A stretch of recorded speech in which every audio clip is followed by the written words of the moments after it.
Hi everybody, thank you for joining us today and welcome to the Goal Setting Workshop. In this workshop, you will learn about the importance and purpose of goals, motivation in relation to goals, the difference between scheduled goals and mood-directed goals, such as the effect that emotions have on goal setting and motivation. We are also going to discuss a few different strategies on how to create and follow through with the goals that we set. Have you ever wondered why setting goals is important and sometimes even necessary? Well, there are a few different reasons. First reason is that by setting goals, you will feel a sense of accomplishments once it's completed. Often we can visually see progress or feel that we have accomplished something, and this feels good. We can also get rewarded for completing our tasks or goals. Sometimes it can be money, sometimes it can be praise, promotions, or good grade. It can also be societal expectations. The world we live in requires us to invest and produce. These are expectations placed on us by our work, family, friends, school, and even ourselves. Sometimes we need goals to get things done. Without setting goals, it can be hard to remember to complete tasks, and we are much less likely to take action toward finishing the job or whatever it might be. Other times we just have to. Quite simply, sometimes we need to get things done, and sometimes we may have to set smaller goals to live out larger dreams or aspirations. Think about what was the last goal you completed. How did you complete it and how did you feel afterwards? What helped or hindered your progress? Feel free to pause the video and take a few notes down for yourself. As we move forward, we'll talk more about some of the factors that we can start to consider, which will hopefully mitigate some of your goal-setting challenges. There is a common misconception that we need to be in the right mood or that the stars need to align or something has to happen before you can feel motivated. The truth is that motivation comes from doing. When we start a task and take action, motivation is created. The feeling of wanting to continue is created from action, which leads to even more action, eventually leading you to complete your task and achieve your goal. Always remember that goals have the power to motivate us if they are accomplished, but if we fail to complete them, it can often make us feel bad and sometimes even encourage avoidance. Do you ever feel like you have no motivation to complete your goals? You know you have to do it, but you just don't feel like it?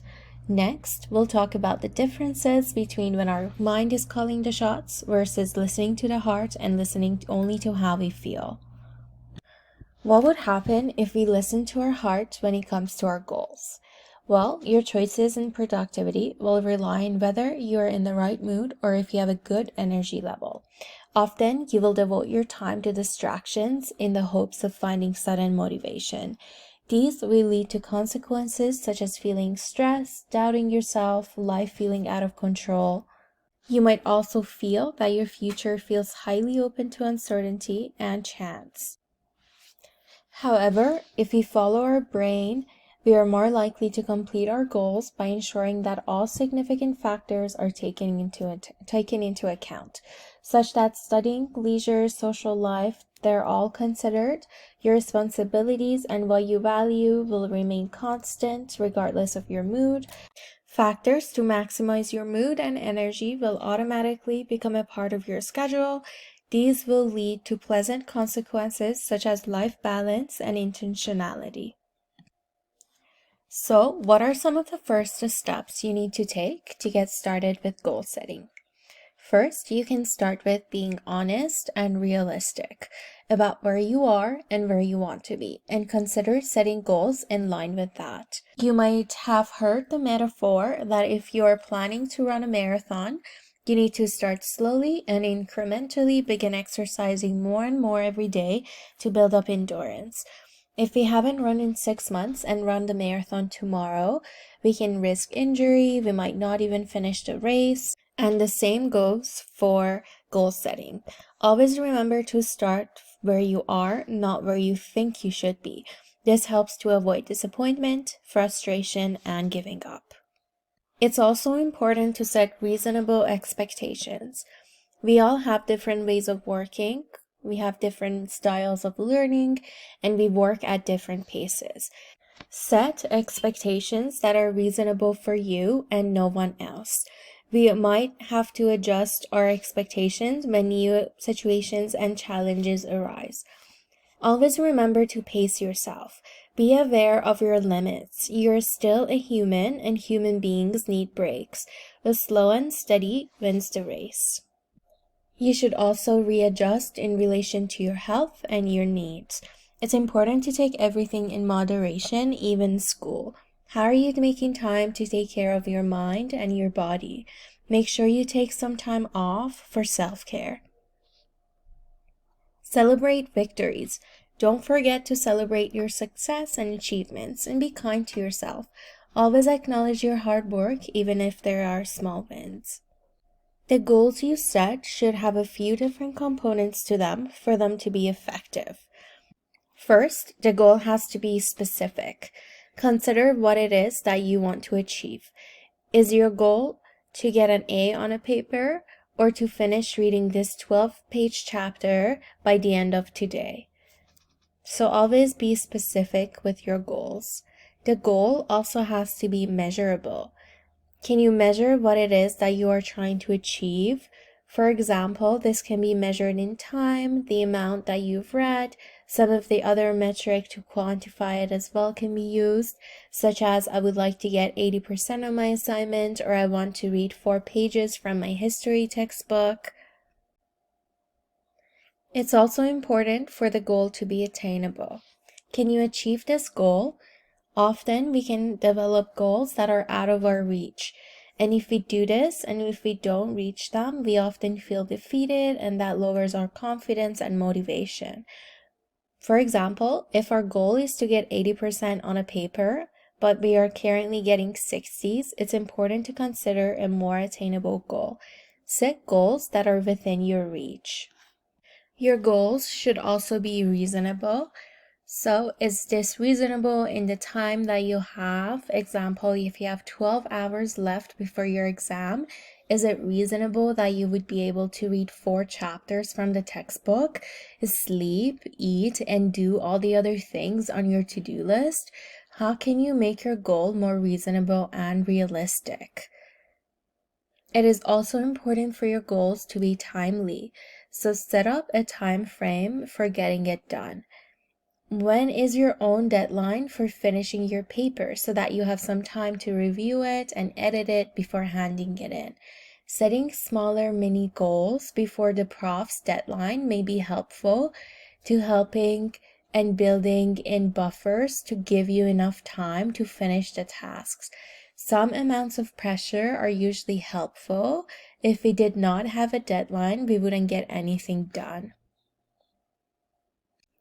So, how do we break down our goals to make them easier to achieve? The first step is to make the task manageable. Seeing the entirety of a task can be daunting. Break the task down into smaller, simpler forms. Get it to a point where you can understand it clearly. For example, if you are writing a paper, the smallest task might be to brainstorm some possible topics, or start to gather articles, or pick a topic and ask your prof if it's a good topic and what does your prof think about it. Starting with the smallest task helps build momentum and motivation because it's doable. Time management is also very important. So note how much time it takes for you to get tasks done, and give yourself more time than estimated. Schedule time in your agenda where you plan to work on the task, considering when you have the most energy and when you have the most focus, and well in advance of the due date. You should also sort by the level of importance. So how important is that project you're working on? What is it worth? Are there other tasks that are more time sensitive? Work on those first. You should also plan your process. Create a game plan, how best to tackle the task ahead. There can be less anxiety if we can see the general path we need to take. Once you have an idea of the different smaller tasks involved in the final product, it can be helpful to write them out and when and how they will be worked on. Always remember, it's better to work smarter, not harder. Let's go over 2 productivity hacks that are helpful to know.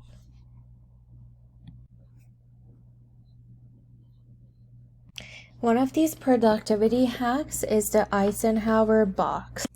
When we have so many tasks on our to-do list, sometimes it can be helpful to sort them out based on a level of importance and urgency.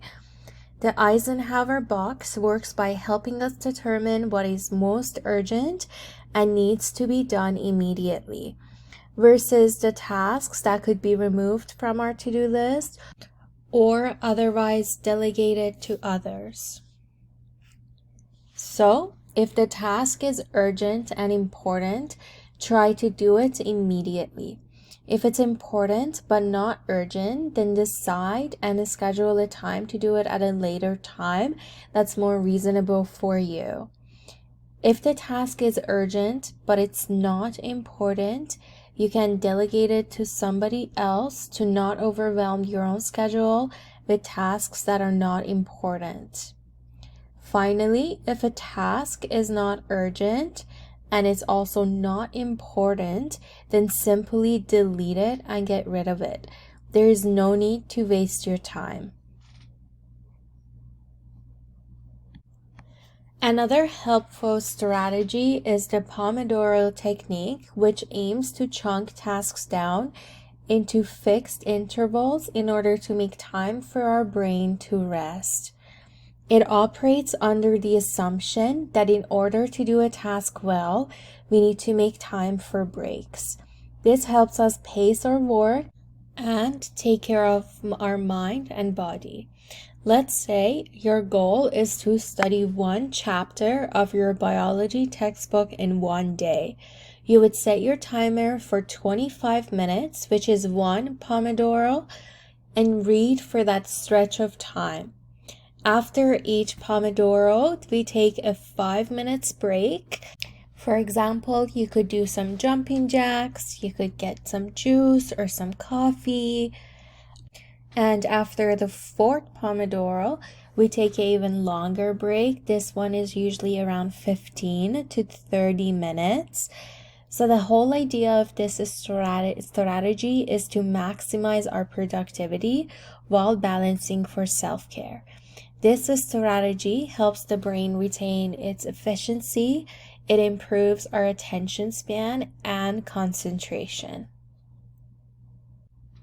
As we come to the end of this workshop, let's quickly go over some tips on how to plan for challenges that you may face.